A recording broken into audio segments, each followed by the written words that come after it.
Hey, welcome to the stream. Today, What's up, nerds? joined with Helix. Yo.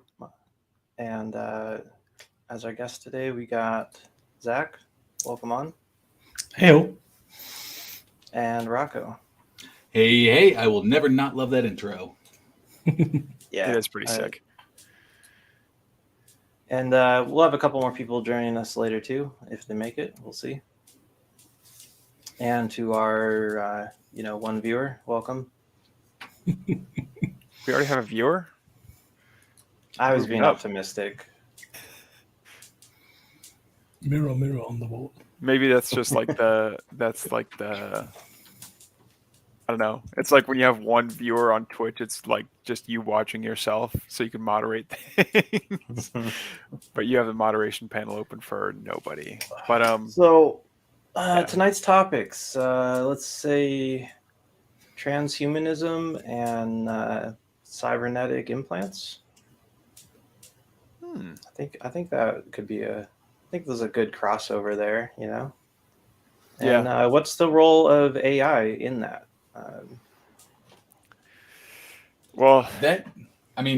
Throwing AI into the mix of anything can be super fun. Just with all right, let's define AI here. It isn't fucking AI. It is, AI adjacent, human replicated, right? AI.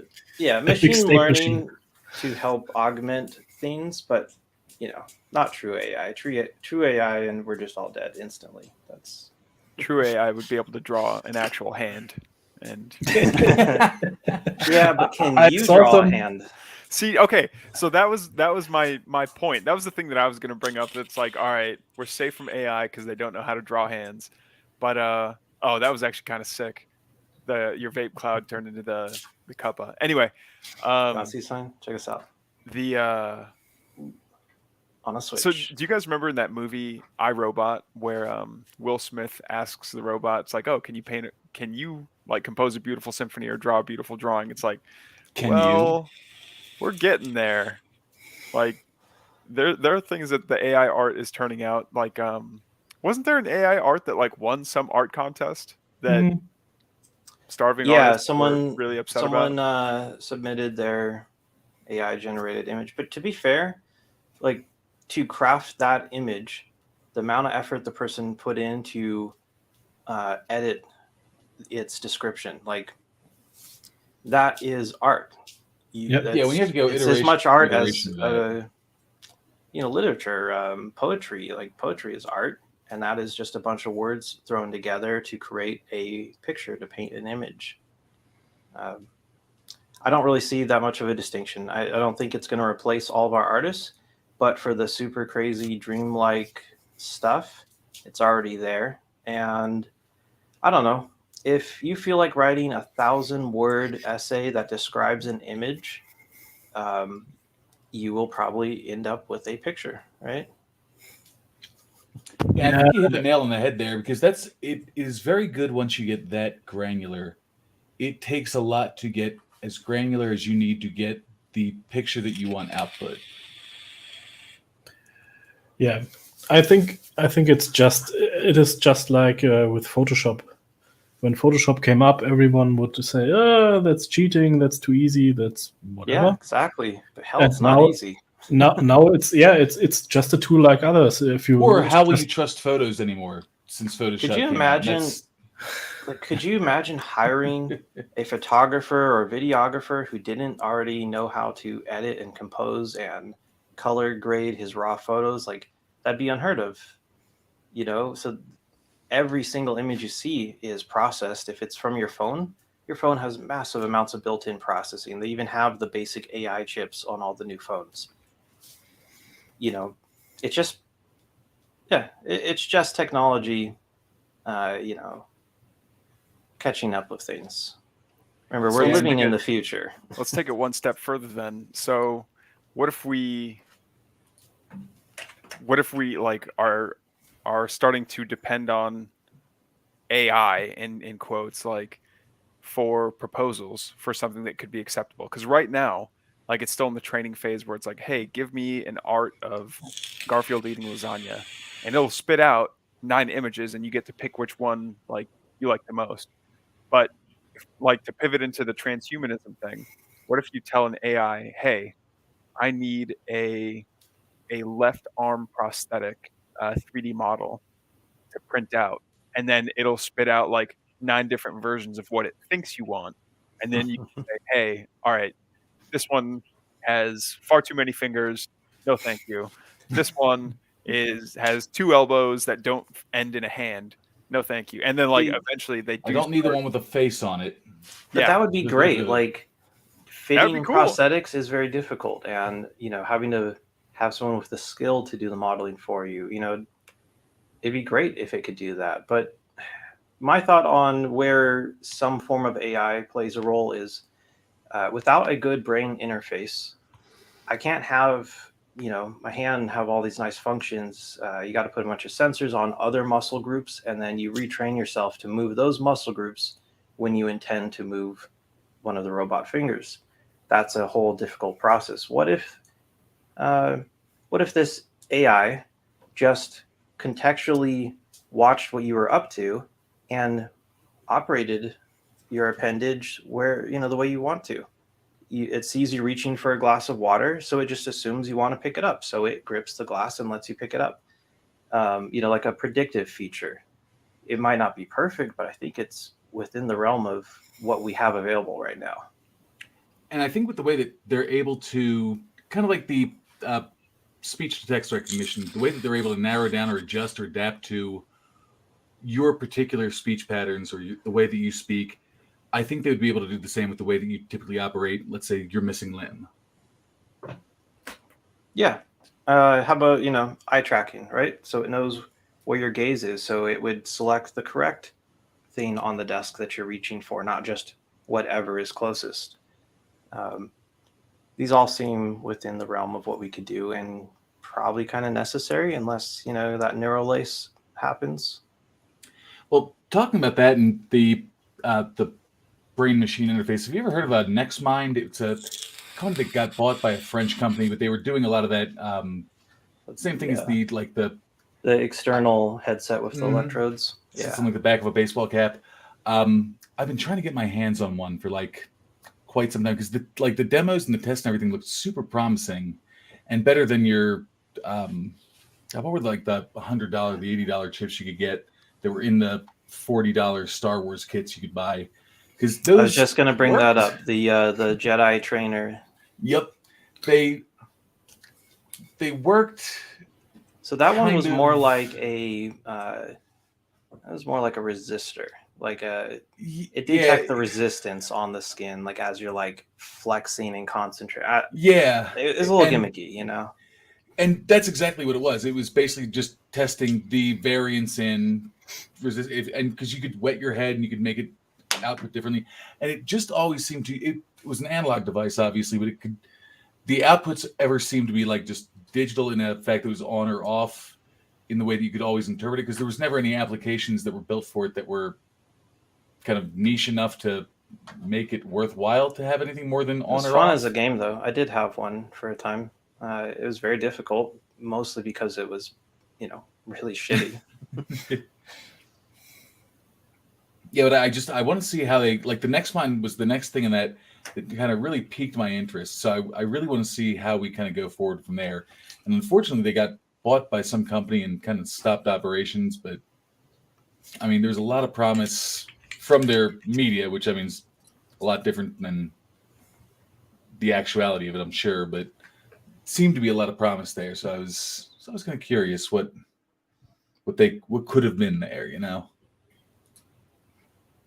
Same thing happened with like the Leap Motion controller, the infrared finger tracker. The demos were great, but the SDK was so difficult, no one wanted to mess with it. The demo software that they put out was awesome. A lot of the early Oculus stuff, they had it mounted to the front, used the sensors for the hand tracking. Lots of potential, very little real-world use. I have one of those around here somewhere. Interesting device. It gets like uncomfortably hot while it's running, like stupid hot, like the kind of hot that might melt something if you left it sitting on plastic, which is something people don't usually mention. But interesting device. Yeah, well, it was very high power draw, so not actually very good in like a mobile application. I'm still super excited for all like the Island of Misfit Toys shitty prosthetics that an AI would turn out and be like, well, you wanted something and here's what you got, so use it. And then people like adapt to it. I think that would be super cool. I was basically forced to listen to, I was told to go to this guy that was which one is it? I forgot what rank he was. Anyway, he was some guy in the army and he lost his hand from some fight or whatever. And then he held up his prosthetic and he was like, you guys want to see something cool? And then he made it turn 360 degrees. And I was like, all right, that is functionality that the human body extended doesn't have. Functionality. Yeah, exactly. And like, I don't know what sensory input that thing was getting. Or like, was he just like twisting his hand in one direction and as long as he held that motion, it would keep on spinning? And if that's the case, what, like, that's not really an extra appendage, but could we have extra appendages? Like, could you put quadcopter blades, like hook up sensors so that someone can control basically a jetpack by thought? Like, how sick would that be? I'm not saying I want the quadcopter infantry, but it would be kind of cool. Now, I'm not saying you would. You're not saying you wouldn't. Yeah, exactly.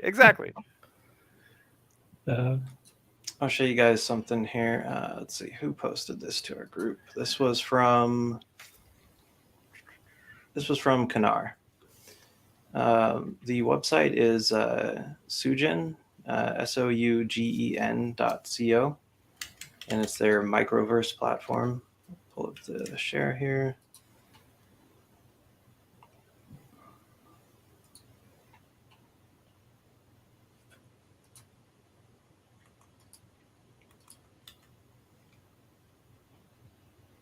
All right, and can you guys see this yet? Is it working? It's doing some weird shit on this end. Loading, yep, just popped up. StreamYard is trying to crash on me right now. This was actually pretty sick. I was walking around in that. So a little microverse, a little metaverse thing, gallery. It's just fun. It's just a random thing. It has no true purpose. If you wanted to look at a bunch of stuff, you wouldn't really want to, have to walk around to find your files. But as a concept, this is what everyone imagined the internet to look like in the 90s. It's the Johnny Mnemonic version of the internet where you're swiping. Yeah, physically moving, operating things. And while it is entirely pointless from a practical standpoint, who cares about practicality? It's fun. I hope we see a lot more integration of platforms like this, and not really interested in what Facebook has to offer now. Meta. Well, they're going out of but business unfortunately, anyway. yeah, right. I mean, there's until we get that brain interface, this is kind of what we're stuck with, is these sort of quasi virtual reality. It's auditorial and visual. It's not much in the way of tactile. Yeah, well, and I think I don't know if you've ever gone to VR chat, if you've like gone just to random rooms in VR chat to explore around, but it has a very similar feeling where it's like, hey, here's this template environment where you can socialize with random people and they can like throw up a quick spray of some random picture that they have. And to me, I don't know if you ever saw that CGI show. It wasn't really a cartoon, but it was called Glitch or something like that. And people had Mhm. like these reflective dreadlocks, and maybe it wasn't that. You mean Reboot? Reboot, yes. Yes. Glitch is the name of one of the characters. That's right. Yeah, Reboot. So like if you go to VR chat, it's funny that it's just so common and it's a free app with I mean it's free and then you can just go explore these random places. And it's like I don't know, we're approaching a very I don't want to say spooky, but like it's a weird moment in human history where like the Wall-E existence is becoming real, where it's just going to be people sitting in their chairs, like with their VR goggles on, like interacting with each other's avatars and like. Well, Actual did you human ever see connections. Surrogates with Bruce Willis? I did. Yeah. Very similar to that That- too. I think that is the ultimate goal, right? Is to just waste away in a pod while your perfect self goes and, you can go do anything and die, but not die. Yeah. But you see, that goes back to the whole brain interface thing. If you could actually interface to that extent, what's the point in having a body anymore? Like, Yeah. I don't think anyone would choose to. Also, what's the And I point of think having a that's where robot? Right. Well, and that gets into like you wouldn't very need the Ghost in the physical Shell robot. territory, where like what separates the mind from the body. Also, to Helix's previous point with the guy turning his hand completely around, there is an artist, and she does, because of the fact that I've also done like extra thumbs is like a little project of mine. She does an extra thumb that's actuated by a servo controlled by a button on your foot. It's very cool. But she also does prostheses, one of which is a tentacle as a replacement for an arm. Very cool to think like outside of the standard definition of what a limb is for a person to what you can have replace that. That's a great concept because if you can't replicate a human hand in all of its complexity, then just make something else that's interesting and still functional. Like a cattle prod. Or in the past, it was a hook, maybe. Yeah, I just threw it up in the private jets. Danny Claude, she has done a bunch of like very prosthetic oriented stuff, but it's all super cool and very body mod adjacent to where it's not your typical thing you would expect in the place where you would expect it, which I love. And to kind of also point that towards the transhumanism thing and the why would you not get the perfect body or the perfect you running around, or even in a Ghost of the Shell sense, why would you not just put your brain in the cyber brain shell and just put it in machine after machine after machine? Why wouldn't you want to make the most perfect machine that you could put your brain into? Well, and I think in that case, really, it's virtual reality. Once you can actually interface to that extent, Brain in a jar. why, Yep. why bother spending billions on R&D to make a robot body when you could just have a VR that is, photorealistic? That kind of goes back to the Morpheus argument in the first Matrix when he's like, well, what is real? If real is just, what you can perceive with your five senses, then, it's just electrical signals interpreted by the brain. But I don't know. I think I would, all right, that extra thumb freaked me out just now. Yeah, But if that's y'all want one, I have not my own cool, design man. for it. What is that tentacle doing on that lady's leg? I don't. That's her arm, though. What? That's bananas. I mean, we still have a tailbone, but no tail. Why don't we have a tail? Now the question is, did Well, we we had have a one tail. before, or are we currently growing one? Yes. There's no way to really know. I mean, Well, evolution is we still did a have one guessing before. game. That's the nature of its vestigial organ. But can we get it back? That would be a cool question. We would need some evolutionary pressure. Like we would need people with longer tailbones to be like to have an advantage because of Well, that. you know, lots of people are born with, very small tails, and the doctors just snip them off immediately after they're born. What? Like it Yeah, you didn't that's know the that? thing that happens You're making quite a that shit bit. up. People aren't born with tails. They take Yes, them they off are. and they cauterize them, and They're it's not very long. They're only like 3 extra vertebrae, and they remove them immediately, and that's it. They don't even always tell anybody that they did it. It's just part of a procedure that is commonplace. It's like one out of sometimes it 1,000. looks like a little skin growth on a baby, like because it's so small when you're like the people are that small. Oh Yep. my god. Go Google search that. No, I'm It- good, it man. I must don't be need that in my true. Google in my search history. Yeah. It must be true if it's on Google. But the thing is, not everyone has it removed. Maybe you live in a remote area. You didn't get born in a hospital. Some people it's attached to them until someday down the road they always have it removed because it's very inconvenient for like sitting in chairs. Also, But- breaking your coccyx if it's external like that can cause it to just rot and fall off. I know that not because this woman had a tail, but my neighbor growing up in Maryland, she fell off a swing. Like the swing broke underneath her, and she fell flat on her ass and broke her coccyx, like shattered it into pieces. Ugh. And apparently, it was one of the most painful things like ever. Yeah, And, you I mean, can't she was like sit, you 10 at can't the time, but- stand. You basically have no comfortable position to exist in for the next year. Yeah, I mean, to this day, she's like, I've had kids and all. Just the thing where I broke my ass, that was the worst. Now, since we had the tail, and some people are still born with a very small version of it, obviously the wiring in our brain still exists to control such a thing. There must be a way to tap into that for controlling other limbs. Maybe just the ability to adapt to it. I've watched a lot of the testing that they've put out about the Neuralace, and they got like the chimps that they put the robotic arm on the brain implant, and Well, and your brain will carve new pathways for that if they're not existing previously, which is crazy. now, wonder how many? Like, what's the limit?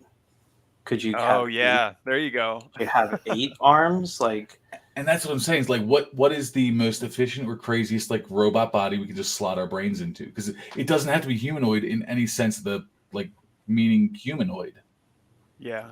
And then well, they have those teleprescent doctors now where they do the surgery with the robotic hands, and they Yep. would have done it anyway if they were in person, but it saves them having to travel all over the world so they can knock these out faster. How about you have your brain interface and you control those arms directly, so the doctor doesn't have to use little gimbal joysticks and. Yeah, that is all fun as long as it works. yeah. The same with self-driving cars or whatever. It's all fine as long as it works. But if something goes wrong, yeah, I don't know. I think you have very fine control over your body if you do this kind of surgeries. But what if, I don't know, there's a bug or there's a glitch or something slips? I don't know. That is might a be worry. And required. those surgical bots, they are like it's a new skill set because they're using a lot of pressure and fine mechanical movement where it's not what you would use typically when you're doing those surgeries. Yep. They try to approximate it, but it's not quite it. Right, it does And- have some benefits, like it's kind of like gear reduction. You put in a large movement, it moves a very small amount. They've got safeguards, so like if the doctor sneezes, the arm doesn't just. Yeah. The thought of telemetry half a world away though is just so like if they're doing like spinal surgery. The delay on that. Well, to me, what's interesting would be the Shadowrun version of this, where, yeah, let's say it's not perfect, and there is a non-zero chance that the software is going to glitch, and hey, sorry about your spinal cord. Just because licensed doctors aren't going to do it doesn't mean that you can't find some back alley, Paraguayan doctor that'll be like, hey, I'll hook you up to this network, and then in 20 years when 100 gigabit connections are like the budget option, It's like, oh yeah, some guy over the Tor network is going to operate on you and give you, it's going to cure your blindness. Or like if you're desperate for something, I mean, people are going to accept a certain level of risk no matter how much safety Oh, you put yeah. into it. Like it doesn't. I think that's why. I'm pretty sure my antivirus can take out that Trojan if I can get my eyesight back, right? Yeah, exactly. But no, it's like people will accept a certain level of risk regardless of the safety measures that are put in place. Like imagine, I don't know if I used this example in here before, but imagine instead of airbags, there was shrapnel inside of everyone's steering wheel. And if you get in a crash, it's not maybe fatal, it's gonna be fatal. No one would drive over 25 miles an hour, because that's not something they're willing to risk. But instead, it's like, okay, we've made it much harder to die in a car. But that doesn't stop people from now people just make riskier decisions because they're like, well, I've got the roll cage, I've got the side airbags. Yeah, they're more comfortable doing 90 on the freeway because they think they might survive it. Yeah. Oh no, my car has radar. It'll automatically brake for me if there's going to be a crash. So, which if there's ever been confirmation bias, I haven't died yet. Yeah, you only YOLO once. Yeah, I'll tell you what, those auto braking saved my older brother and several of his family members that were in the car with them. Car pulled out, ended up T-boning the car, but here we go. Lemcott, welcome to the stream. Hi, hello. Yeah, the Mercedes, it braked before he could realize that he was going to hit this car. It gave him that extra few microseconds. That's enough to slow you down more. That's enough to make the airbags effective. Amazing technology. As long as someone doesn't just throw a big cardboard box in the road, causing you to slam on the brakes and spin out. Yeah. And a lot of times it's that couple of microseconds, maybe 100 microseconds is all it takes to avert disaster. And if you think about it, if you scale that up, if there's only self-driving cars on the road, if there's only, the adjusting, there's no one to throw the cardboard box in the road, Well, there's nobody that should be throwing the cardboard box in the road. That's like when you get into the metropolis style cities where all the roads are walled off and you can only get on them if you have a pass to get on them. Yeah. Come on, that Hyperloop's looking so good, isn't it? Someday it will. I don't know. There's just so much, and maybe it's because Asimov was as smart of a dude as he was, but when they were talking about the robots that will build and demolish houses on their own, dude, that's straight out of Coruscant. It's blowing my mind how much can be just automated now. And 3D printing houses is theoretically possible now. And if you told me, or if you told anyone in the news or a professor that 20 years ago, in the early 2000s when XP still wasn't out yet, they'd be like, all right, sure, bud, go back to the Matrix, put your trench coat on and leave me alone. But yeah, the fact that we have so much that's just possible. And then, well, to your point that, all right, there was it was impossible for a human to react fast enough to save those people. At what point can we say it's oh, well, I don't know if you guys have seen Edge Runners or not, the Cyberpunk anime, but it basically revolves around how much cyberware is bad for you. And it's okay, well, let's say that you have just this one little processor that lives, on your back somewhere, on the side of your skull, or it's an RGB, whatever, and it handles something that'll predict for you, hey, I'm going to trip, so this thing's going to make sure that my feet catch myself. After how much control you give away, are you still more human than robot? Yeah, but would you even care? Because you just avoided breaking a limb and a trip to the hospital and whatnot. I kind of I'm would. Still there to talk about it the next day too. I would kind of mind. I mean, you could have physical antivirus, you go to hook up with someone and then it's no, get far away. Your patch version is far too low. Which, I mean, even doing like contact tracing, they were starting to look at like during COVID and stuff. You think how you can expand that out, which gets into some really fucky territory. Don't get me wrong. The HIPAA surveillance violations stuff? yeah, Yeah. because I mean, to give you an idea, I work for a company that does security stuff. I do engineering for like banks and shit. But what they have in China now is gait recognition, which is insane because the way that you walk is more distinct than your own fingerprint. Yeah. And they See, can that's pick been that a up thing like for a long time, though. There's been real people that had to watch the videos. It's how Mhm. you'd find someone that's in disguise. You could recognize those. It's like looking at handwriting. exactly, and it to the point where you're like, and the fact that I mean, China has so many people to throw at any given human backbone to an AI based system. Um, the fact that they've gone from where they were like 10 years ago to where they are now, and I mean, I'm sure I won't say we're there, but we're catching up because we use different metrics and things for how we do our own AI surveillance. It's spooky how much they can get with so little, just based on like footage we're picking up from a shitty 720p camera in a 7-Eleven across the street. How about for our like authentication for our passwords? It could recognize your typing gait. Sitting there typing, clacking away on your mechanical keyboard. Someone else tries to type the password, and it's like, no, your style's wrong. Well, I think that Swipe kind of has something like that, or like whatever Google's version of Swipe is. When you're like typing on your phone, it'll learn like, oh, well, sometimes you'll go too far on this one letter, but it knows what you want anyway, so it'll like replace that word in for you. But no, once it gets down to actual physical keyboard, I never want them to take my keyboards away, man. Like, I know it's only a matter of time before it's just like thought onto page and it pulls up, YouTube videos of funny cats, but this is my See, clickety now clack. that could be There's always difficult going to too, be like a 'cause nostalgia market for that, though. Yeah.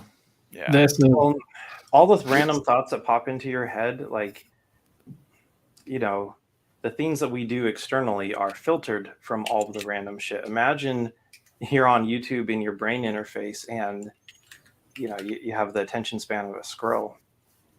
It would be a nightmare. It's like, oh, you just thought about having a cheeseburger, and now it's advertising cheeseburgers to you. But you only thought about it because you saw a sign for one. there's a fun book, most likely no one of you knows. I just saw it. There's an English version too. It's called Quality Land. It's a German book, but seems to be translated too. And that's about the future where Germany decides that they need a better name for Germany, for better marketing and so on. And so they name it to Quality Land. But also there is Amazon still around, or something like Amazon, and they deliver to you what you maybe did not know you wanted and what you did not order yet. But they predicted that you will order this in the next coming week, and so they just delivered to you via drone. And so it shows up right when you needed it too. Yeah, I think there was actually, I want to say it was season 2 of Black Mirror, one of the episodes that was the theme of it. Well, that's also been a real thing where Amazon has predicted people being pregnant before they even knew. yeah. What? Yeah, and it was a girl who was young, and her father kept getting like these pregnancy ads on their shared Amazon account or something, because whatever search history, like, look it up. It was fucking crazy. I don't know the entire like thing behind it, but they basically determined some girl was pregnant and they were giving her like diaper ads and all these like things you'd get an expectant mother advertised to. And the guy complained because it was her grandfather or something, and yeah, turned out she was pregnant. She was trying to hide it from him, and so yeah, we're living in the Black Mirror. I see what you're saying. So she knew. It's not like it was a surprise to her, and then like I'm trying to remember if she knew or if she had just found, like, the timeline was super fucky to where if Amazon didn't pre-predict it, they had it at the same time that she found out. but they were still already like generating the ads for it. Well, that's of course because your ad ID is following you. So you go and look up, pregnancy signs and symptoms, and they take that data, and now they're going to start advertising things to you like pregnancy tests. Oh, was this the girl that found out she was pregnant through ads? Yeah. Technical difficulties just cut in. That was Target, I believe. I think the original store was okay. Target. Is the actual like mailers? She was getting like discount coupons in store. And was it her dad that found, or her dad was pissed off and wrote them about it? Yeah. It was very weird. It was before she found out, though, right? Because that's like the craziness of it. Yeah, it's like she was searching for specific things that just like got them into that algorithm. Now, these scenes are terrible in some ways, but if you could sign up for a health monitoring service that would recognize early signs of common illnesses or even really obscure ones, maybe you have Lyme disease. That's hard to diagnose without an extensive, that takes a while to figure out if the person actually has it, because it's not that obvious. It's just symptoms. Yeah. It'd be fantastic if that was a thing, as long as it was 100% up to you and not up to like your employer to know if you're in good health or not. Yeah. I guess Apple will soon tell you if you are. Yeah, Bishop said cyberpsychosis. I'm just gonna say we're already there. If someone spends 12 hours playing a video game and then they step out of that and they feel all weird, and you've had that adrenaline high going for longer than natural. You do that every day, don't sleep, lots of caffeine. It's already a thing. This is real. Remember in the early, like right after World of Warcraft came out, and people were like, there was that guy that died because he drank only Red Bull for 28 hours and had nothing to eat, and he did like his chair or something like that too. Yeah, but like, and then you'd see videos, and back then it was like unheard of, where like the mom took a video game away from the kid, and the kid gave her like a death glare, and it was like, it was borderline addiction, man. It was like it was some serious. No, it is. It still is. This is. It is adrenaline addiction. Though, yeah, endorphin. And a lot of that does stem from that whole the video game violence thing. Where is it video game violence causing kids to be violent, or is it violent kids being drawn to games that have violence within? It's that I don't same think kind there's any connection there at all. There isn't. They've studied there isn't, but the fact that it's that same thing where some kid gets way too upset, goes overboard, and just a yelling match with his mom or something because the game got taken away. And this is the proof that, electronics are causing the world to go to hell. Like, I think a lot of people don't think about that from the reverse angle, that it's not that these things are causing these people to be this way. These people are this way and they're drawn to these things. Yeah. Chicken and egg. That's Yeah. But no, I think you're right. That is we're in the nascent stages of cyberpsychosis. But what will be interesting is that now that I think, like, if YouTube and digital media disappeared tomorrow and like suddenly no ISP existed, well, the world would go through withdrawals and something bad would happen. Well, so since we know that's not going to happen, what does that mean for like the evolution of humanity now that we know that like some people will spend like their most of their waking life in this state of like adrenaline, sleep, constant info intake? Well, they're going to have short. The upside is people have downloaded the internet, because my biggest fear in that kind of scenario is the amount of knowledge that would have been lost. The fact that we can like recreate the various Wikipedias and the like every knowledge source. We could afford that to would lose be some of the things, though. Yeah, I mean, yeah. This might be a very touch grass answer, but like, I just got back from the mountains, like being in the mountains for a week, and it's just like I am the person who's just like constantly scrolling, whether that's doom scrolling or reading or learning something or whatever, or it's just Discord haberdashery. But like, you can go a couple of days without any devices on or constantly looking at things and like come back and things are okay. Boot, Now, take them off. Get them out when of you there. had as soon as your cell reception came back, though, were you instantly using it again? I mean, it's not like it wasn't like a fiending, like, oh, I need to, like, it was just like, I had reception the entire time. The cabin we were at had Wi-Fi. It was a conscious choice, just like, All right, grass toucher. So that might be. the thing is, like, you can like mix and match things, right? It's all about healthy balances, right? You're talking about people who are attracted to things who are already having violent tendencies, or those things causing violent tendencies, and I think none of that really, because violent crime rate has gone down since electronic usage has gone up. Like, it's just it's not causality. It's not that they're like caused by the same things, but just other factors going on at the same time. So I don't think they're necessarily related. But like, yeah, I'm not. Yeah, but it goes to that dopamine hit. Yeah, and like you can do it, but think about like every elementary school kid now, when they ask them, what do you want to be when you grow up? It's not policeman, fireman, astronaut. It is, I want to be a YouTube star. I want to be a YouTuber. It's no different than wanting to be an actor, though. It's the same thing, but it does feel more achievable because it doesn't technically require any skill or talent. Or moving to Hollywood, regardless of where in the world you are. I don't think that's necessarily true. There are definitely people without talent who have gotten very far with content creation. Like, let's be honest. And on TV and movies as well. Absolutely. Have you seen the hot tub section of Twitch? Oh my god. Yeah. I mean, yeah. It's people were violent long before video games were a thing. People were selling their bodies long before videos.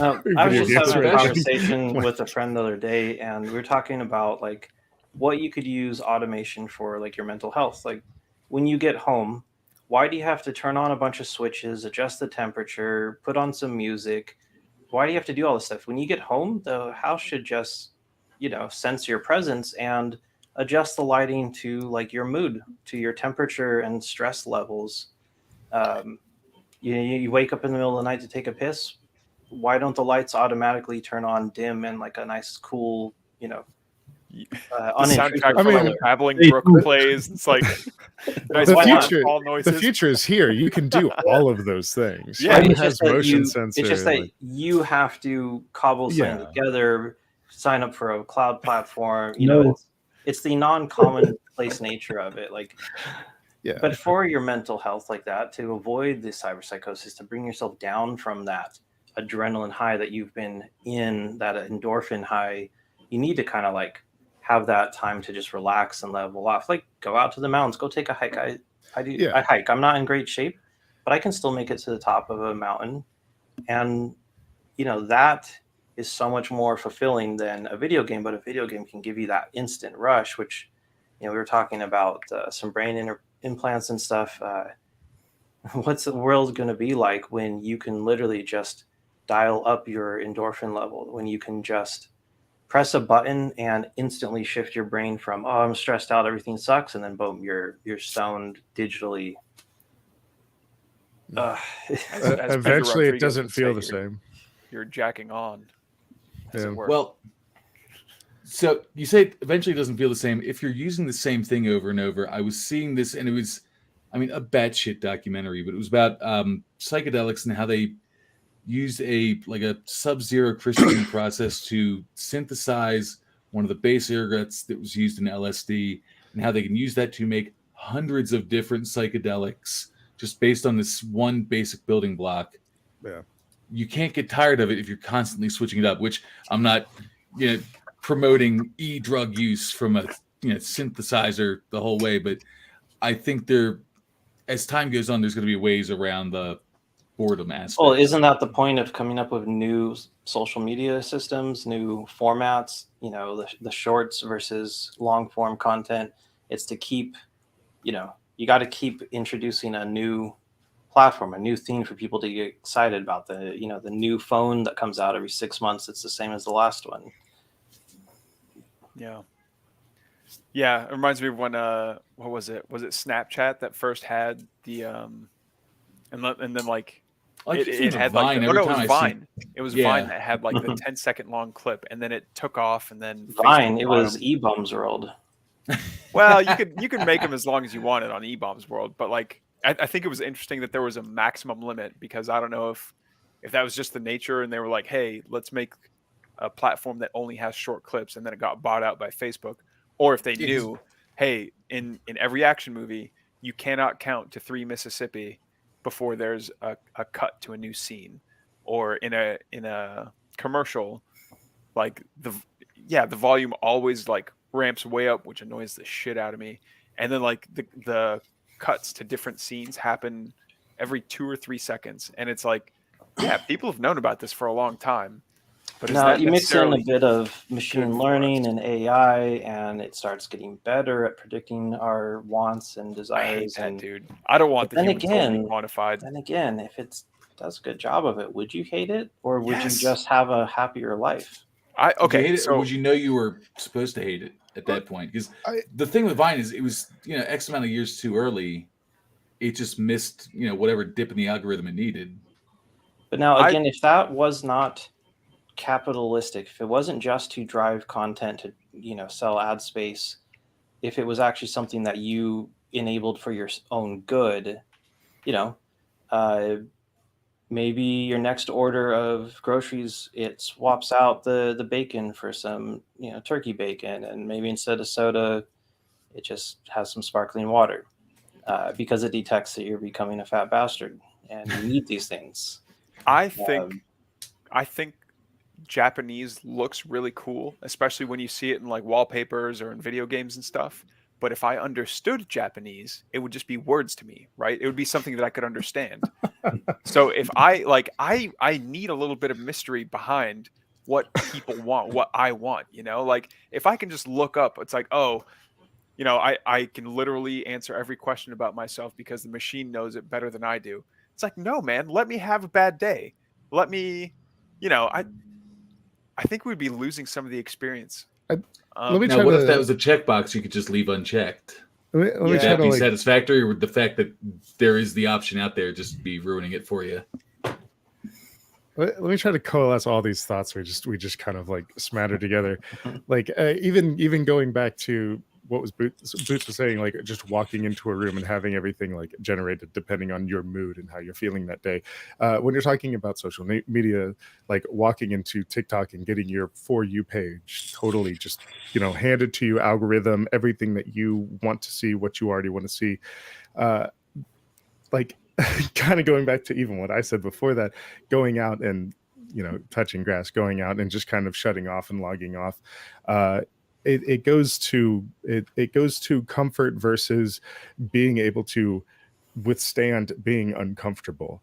It's a fight of human tension. Is like, yes, you can try, whether it's in social media or walking into your house, to always provide that user, that person, a perfectly comfortable sphere for them to exist in, everything of their needs met, everything of their wants met. Or you can be a type of person who can walk into a room and go, all my needs aren't met, but I'm still a happy person and I'm recognizing what I have. And, I might have to go walk over there to turn my AC down 4 degrees because I turned it off when I left to go home. And now I have to go turn it on to be comfortable. Or I can drop $200 on a Nest and hopefully my Wi-Fi doesn't cut out and I don't lose the ability to control my AC at well, that's all. the problem right there. I Like- hate how poorly implemented all these things are. I have installed a lot of home automation, or not so much automation as like wireless speakers and whole home audio, security cameras, and it has some automation features like object detection. The cameras that I install can detect the difference between a person and a deer or other things that are animal, vegetable, or meat bag. And it's great. I mean, in concept, except for it doesn't work at all. It's completely useless. We need Zach, all do you these have things a- to work together properly. We need these products to all use like a common protocol so they can all integrate. Like the X10 was that way, or intended for that use. Wasn't there a competitor to Nest recently that just shit the bed for the services they were providing, they hiked their prices and they kind of reduced what they were. Was that Nest or was that someone else? Sonos? Nest has as a user of Nest products is just don't. That's my recommendation. If you're already in, you're a sucker. If you're not in yet, don't. Then it may be Nest one thing, because I've been wary of a lot of the home automation stuff for just that very reason. The fact that it relies on you too much to do what you want it to do, with zero support if it fucks up, and it's all coming out of your pocket. It's if we want to get into a rant of Nest products, I can certainly give you a rant of Nest. We'll save products. that for the end, for the outro. Yeah, it's when no one's watching. it's But for any of that type of, we need this to do this for you, for if it's for your mental health, let's say that's because that's if there were any nobler cause, I don't know it, to keep people mentally on the up and We're up. gonna need it more too. The more we Exactly. get sucked into the metaverse. And if we are just relying on ourselves and trying to hobble together 3 different pieces of technology to maybe make it work sometimes, I mean, I think really need a push towards getting something kind of solidified in that very self-care. I don't want to say niche, because it's not a niche, it's something that's needed for everyone, but that kind of market of self-care, because it's certainly not there. We're going back to the movie AI again. Remember when he walks in on the female lead and she's sitting there watching TV with her robot, and it's like, because that gave her a sense of companionship, that it was it just a machine, and was it all just clockwork and lights, or was she actually was her mental state improved because she wasn't watching TV by herself? In her mind, she was sharing watching TV with, the hardware that she purchased. And this is completely off the wall. No, I mean, from 30 AI minutes ago, but Zach, what was you that? know, What was the good, name of the book? Bicentennial. Quality Land. Quality Land. Quality Land. I like to look at Bicentennial Man as a good reference point for, AI stuff and machines and all that. I think it was a much better movie than a lot of these other ones. A bit more realistic, and some pretty high level concepts too. This machine becomes a man, and you could just look at that in reverse: a person becoming a machine because they're unhappy with limitations and the whole meat bag problem. Yeah, but going back to the everything around you should adjust so you are comfortable, and then you reach the point where the machine tells you how you have to be happy, or it will. Who decides if you are happy? Because are you really happy because you are happy, or because the machine makes you happy? I mean, You're being forced to be happy. Yeah. You don't really Being forced to be you are manipulated smile to, in public and get a that social score.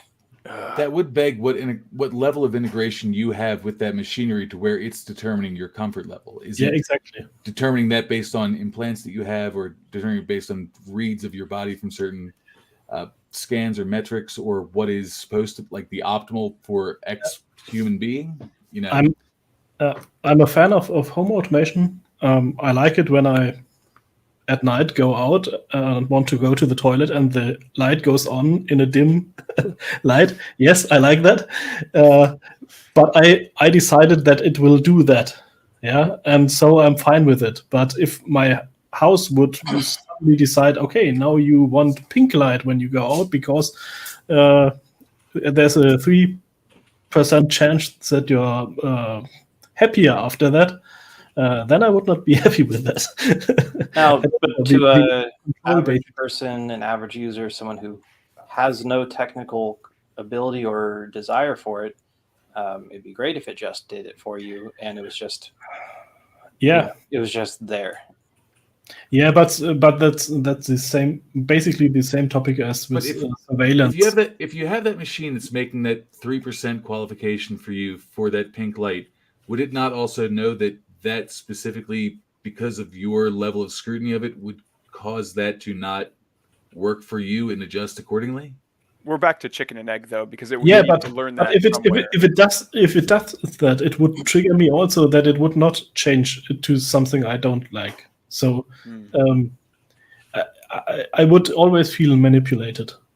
Yeah, But that, and there's a lot of technology that we did not consent to being forced Yeah. on us, but like in this day and age, can anyone really like interact with society without an email address? Can you interact in society without a smartphone? Like, yes, you could technically opt out of those things, but you will not be like, I would Yeah. say you're on the borderline of like, are you a functional member of society if you can't interact in the way that everyone else is interacting? yeah, sure. Yeah, that's yeah, but I think the more important thing is that you yourself decide where you draw the line. So and not get decided over you, but or something like that. I don't know. I know someone that has no mobile phone, no. He has a bank account, but he only pays with cash, and he's Hell Hot. yeah. I imagine you don't talk to him OTG very living. often. Huh? I talked to him at our hackerspace, but yeah, not much outside of that. But you see, now if that's the thing that makes him comfortable, your automated assistant could keep all of your messages, keep all your things blocked, and calm down and allow you to have that detachment if it's what works for you. I don't know. It is such a mixed bag, but it is that thing that we're moving towards, and we're all kind of entering this space slightly differently for different reasons. But I mean, look, we're sitting here on a computer having this conversation we couldn't have without this tech.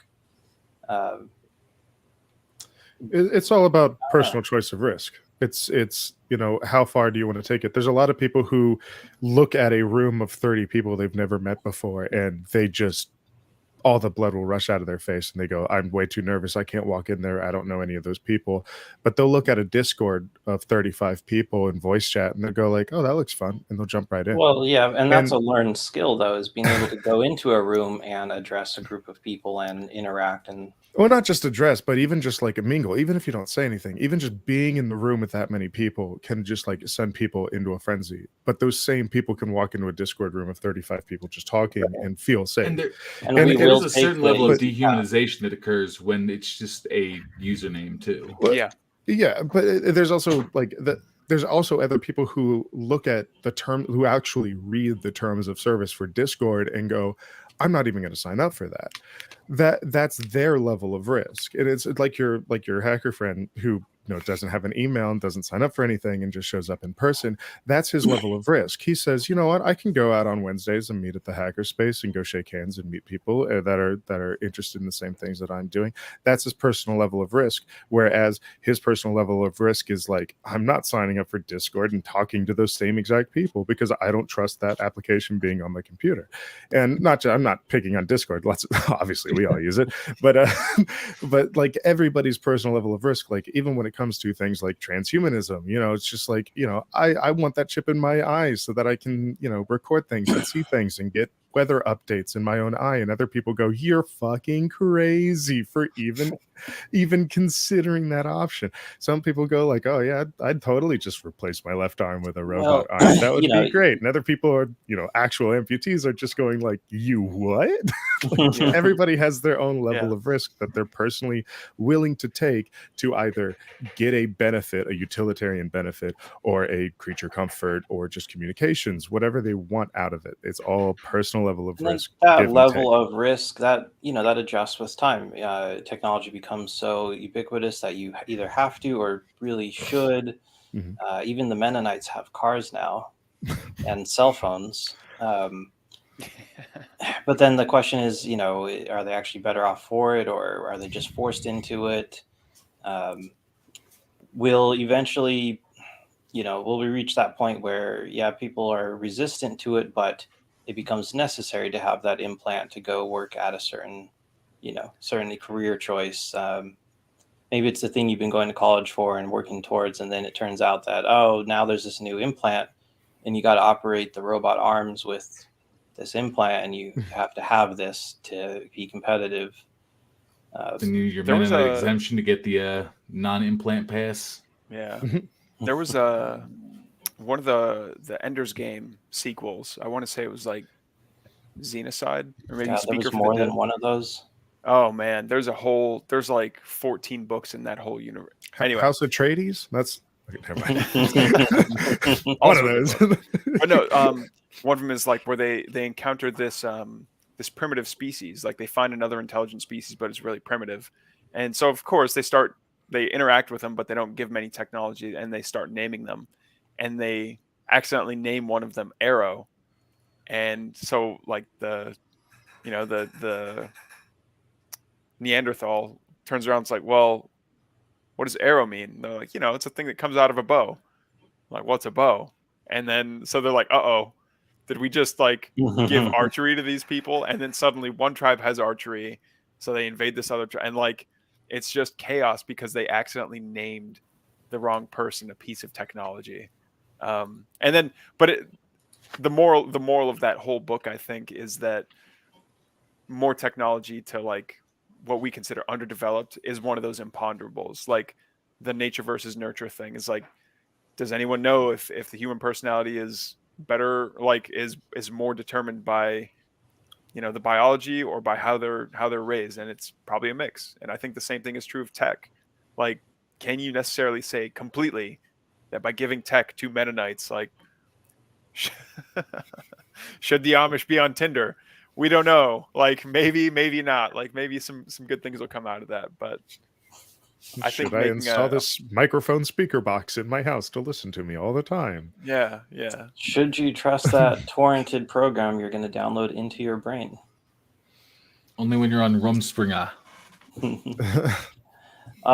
So we've reached an hour on the stream. I want to switch topics here to any of you guys. If you have any projects or anything you'd like to show off. I think Zach, you mentioned a new keyboard.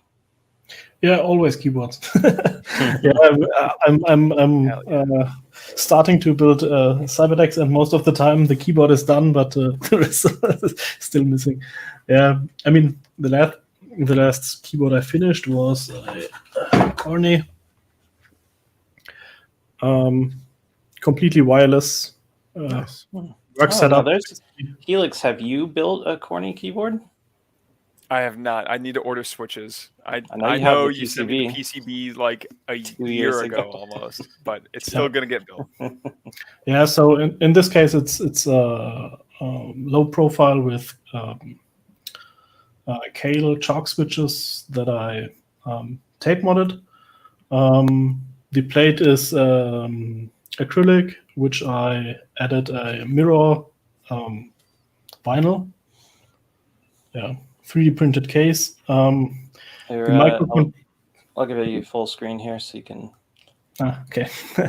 Yeah, the microcontroller is an NRF micro, but this is completely soldered by me because you can't order them done. You have to do them yourself.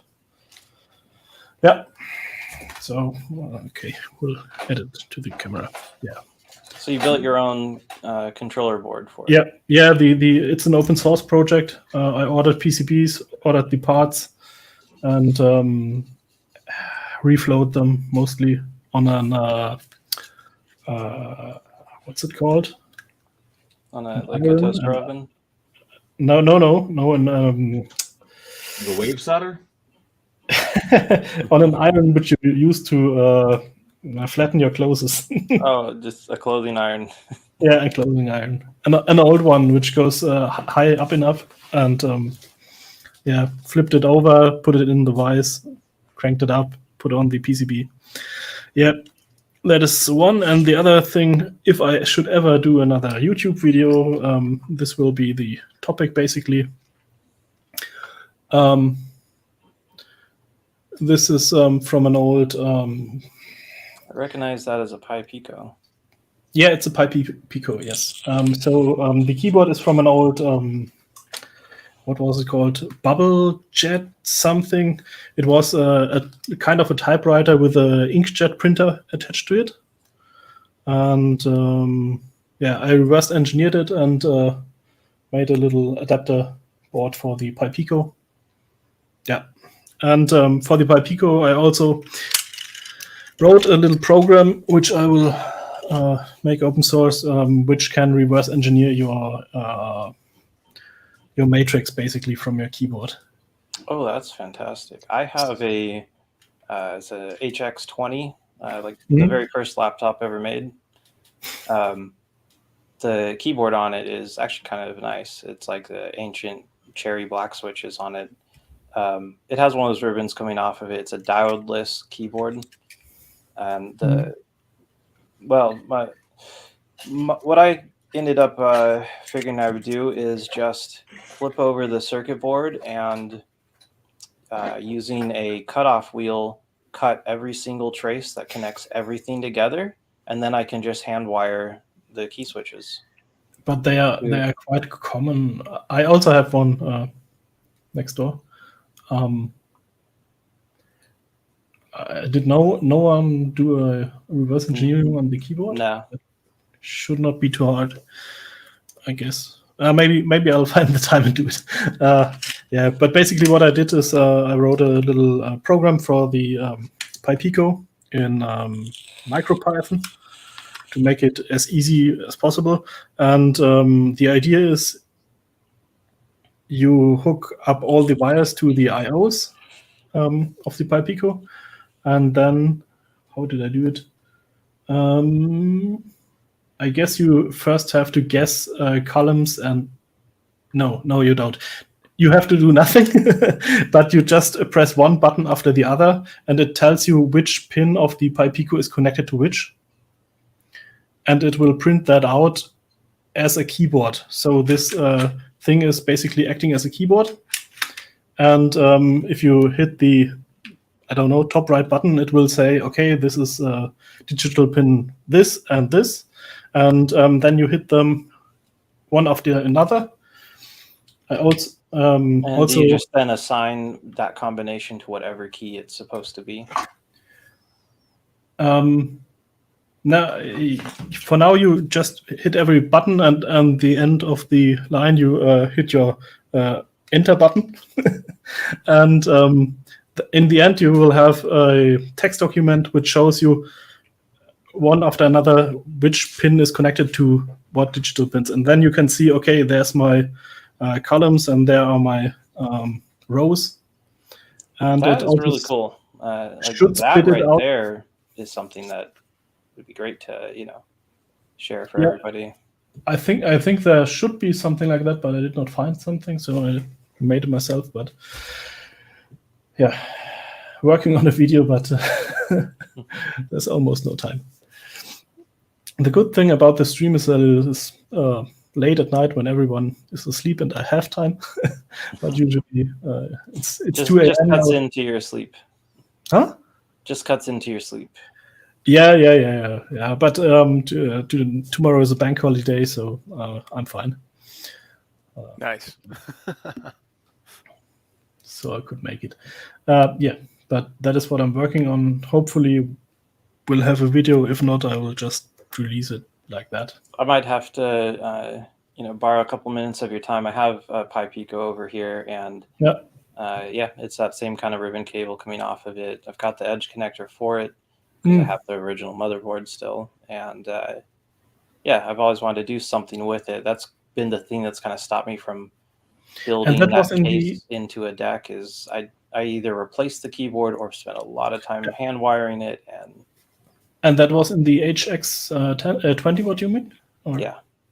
Okay, because I have one asset next door, so I might open it up and reverse engineer it and send you the data. That would be great too. Right. I have in my former job, I had a colleague that now is at the end of his career, and he has 3 of those.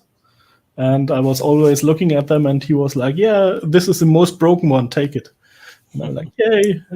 Yeah. I actually bought one that's 100% functional and like in very good condition, and then I just took it all apart. And Yeah, the one that was the most broken one is the display is a bit dim because the voltage is not right. Mhm. So it's an easy fix. And and you have to replace the NiCad cells in it. If you just take them out and try and power it, you'll kill the thing because the NiCad cells, it's part of like the resistance in the circuit. It's part of the current limiting, which is insane. But yeah, so there's a lot of broken ones out there that people have tried to just swap in a power supply. I still have these cells that go in there, and it would be easy to fix, and so I'm a bit hesitant to take But then it the upon. question, I mean, it But- has no function that would be useful for anything. It's going to go on a shelf and sit there not on anyway. Exactly. That's why I figure, you know what? There's enough of them in the world. I can destroy one, cut into the plastic, do whatever, just as long as I can, do something with it. Yeah. Most likely I will just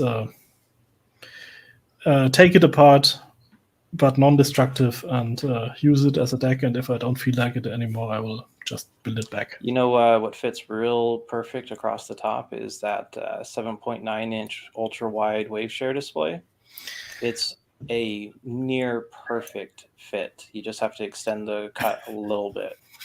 You've been wanting someone to use that ultra wide display for so long. It's been used in like 30 different decks in the group. It's great. Yeah. I see it all the time, and always I'm on AliExpress and have a look at. Yeah, it's not getting much cheaper, I guess. No, it's getting more expensive. Yeah. Everything will always cost more than it did. Yeah. It's just the depreciation of currency. Should have grabbed the one in the flea market. Y'all slept on it. Yeah, That's there was coming one to up me. for sale for cheap. Oh, you got it? Yeah. Nice. Don't know how much shipping to Germany is. I don't know. That's fair. Yeah. That is fair. That's I thought WaveShare was just some little like podunk, hey, like No, two-man operation, but like because I only know them from the e-ink displays and from when I built my Ponagachi, and I was like, okay. From what I understand, they actually have a factory and they're producing their own displays. They're not just Samsungs or LGs. And they're like apparently they're turning out great quality stuff too. So power to why is 50-50. Coco as well? Why is Coco seems to be more taking other people's displays and adding driver boards basically. Yeah. But I'm not saying they're they sponsor us, but if they're listening, yeah, both of them. God's work. I have one of their 7-inch displays. It's great. Yeah, it has some added functions that are kind of nice too. Like there's you can dim all of those displays. They've got 2 pins on the board, so you can add a PWM signal and dim them. The old IBM ThinkPad buttons. That's pretty cool. Can you make it so that it's photosensitive so that if you're in a low light condition, it dims it, and if you're in a bright light, it brightens it? Of course, because you're adding external PWM to it. So whatever you program that to do, it's going to do. That's sick. I have no idea what PWM is, but pulse width modulation is the thing that adjusts the speed of your fan or your lights, or yeah. Because full brightness on those little like wave share displays, they draw a ridiculous amount of power, like an amp or better at 5 volts, where a tablet with that same size display will draw like 100 milliamps for the display. So if you add a little dimming to it, like you go like 80%, you drop your current consumption massively. It doesn't scale.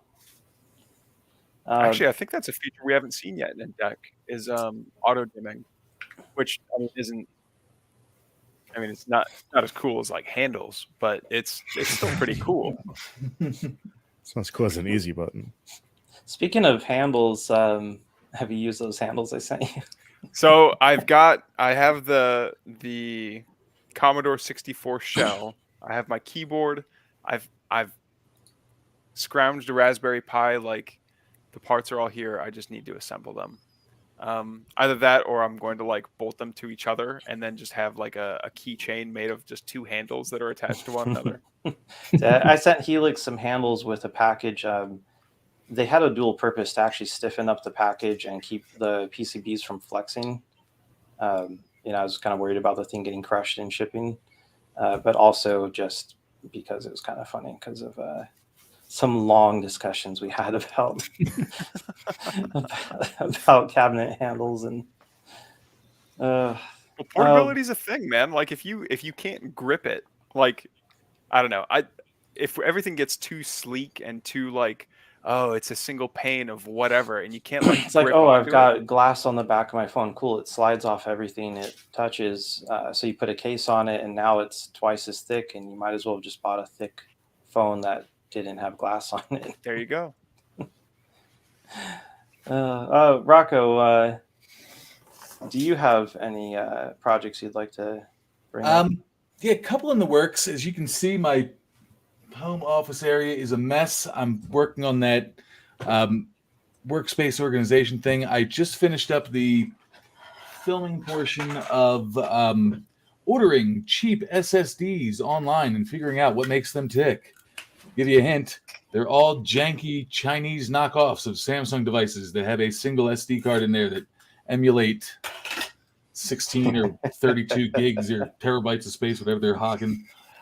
Wait, is that one of the ones where you can like put like 6 SD cards inside of it to get the RAID array?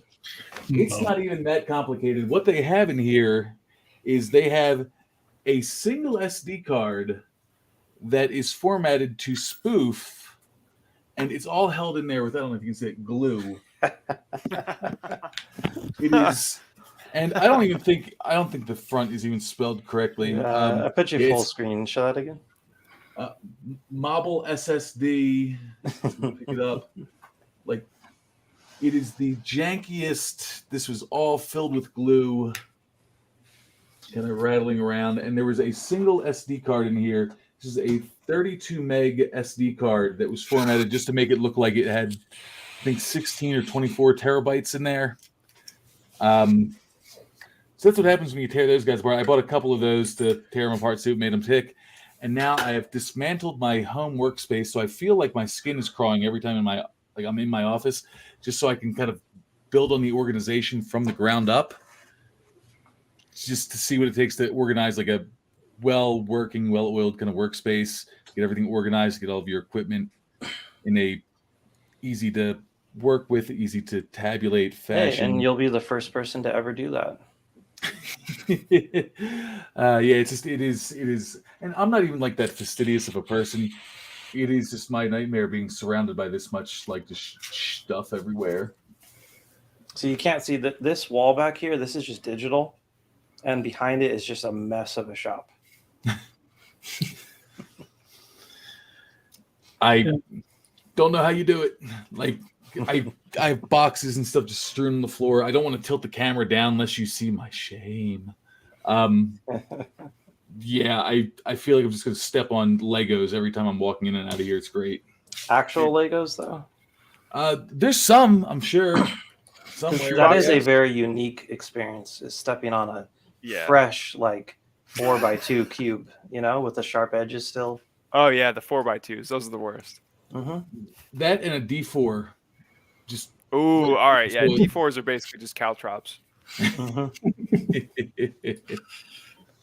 But so as soon as I learn DaVinci now, because good God, screw you, Adobe. Those will be coming up. Fingers crossed sooner than later, because my office can't keep staying like this. I'm gonna lose my mind.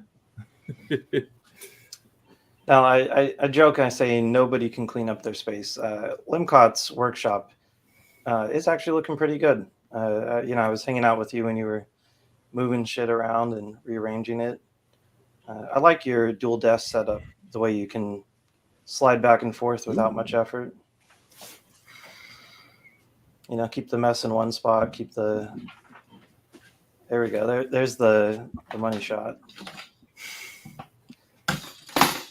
Although I think you had 5 cameras going last time. This is only 4. I had a few more. Yeah. I've kind of toned it down for today. Just maybe don't wear shorts next time. Hey, man.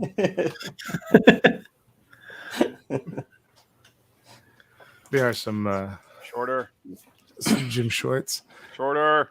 Yeah, just like really hike them up. 70s basketball. Yeah, I've got stuff going on. I know that's Not been really. one of your main projects recently, was just redoing your office space. Yeah. And that's a worthwhile undertaking.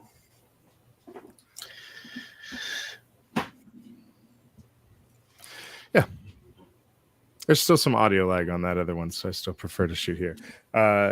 It's weird. It's a lot of stuff going on. That takes up a lot of space.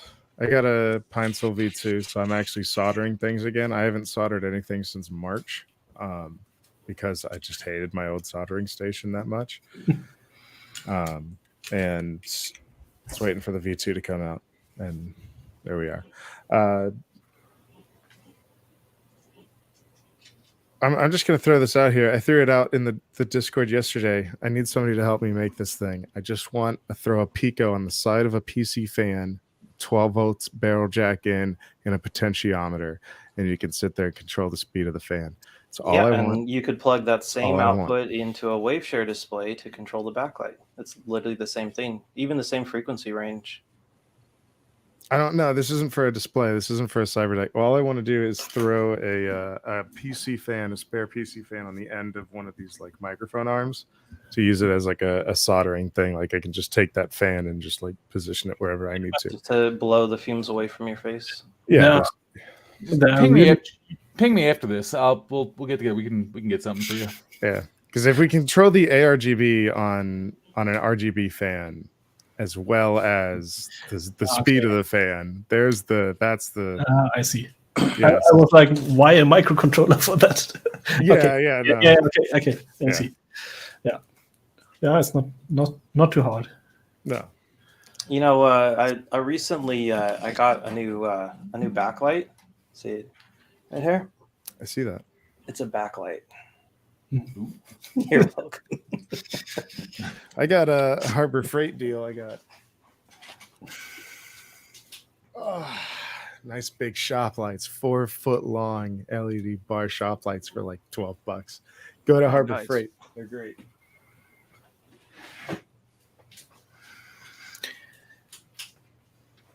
I'm surprised you don't have more of those arms like you have with your microphone and have lights hooked up to those so that they can like articulate so you can there you go.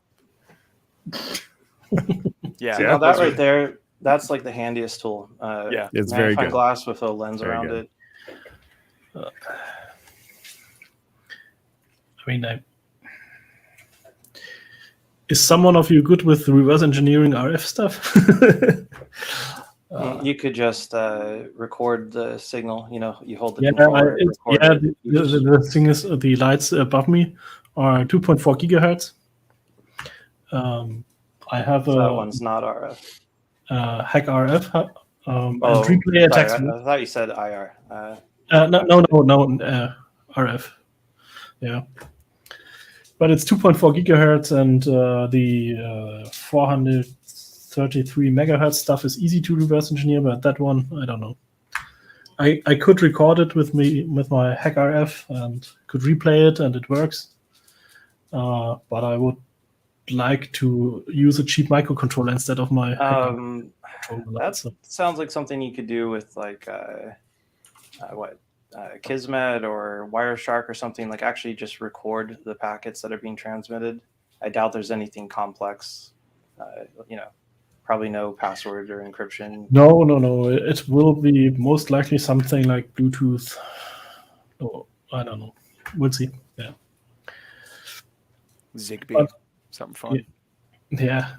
I have Zigbee stuff, but I don't think. Well, we've hit about an hour and a half here, so I think we should wrap things up. Thanks everyone for jumping in. This was an impromptu stream, and we pinged everybody like an hour before coming on. So thanks for coming on again. Actually, hey, we're all returning guests tonight. Haven't seen some of you in a while, and some of you more recently. Yeah, thank you. I love coming on. It's great. Yep. Yeah. A while. Always glad to be here. Do we have an Cool. outro clip? Do we have a? Because our intro video is pretty sick, but we might need like a. We do have an outro clip. I Alright. have not uploaded it to StreamYard, so Caleb did produce one of those for us, and I don't think we've ever actually used it on any of our streams. Done this like 50 times now, and Next time, maybe. Siri, set a reminder. Oh, that's right. I don't have that. Yeah, why use that when Samsung's Bixby is 10 times better, right? No, I'm kidding. All right, guys. Well, thanks for being on, and we'll see y'all later. And thanks to the few people that stayed with us through this chaos. All right. Catch you Buenos guys in the nachos. Discord. Thank you. Y'all have a great night. Bye, Bye. everybody. Bye bye.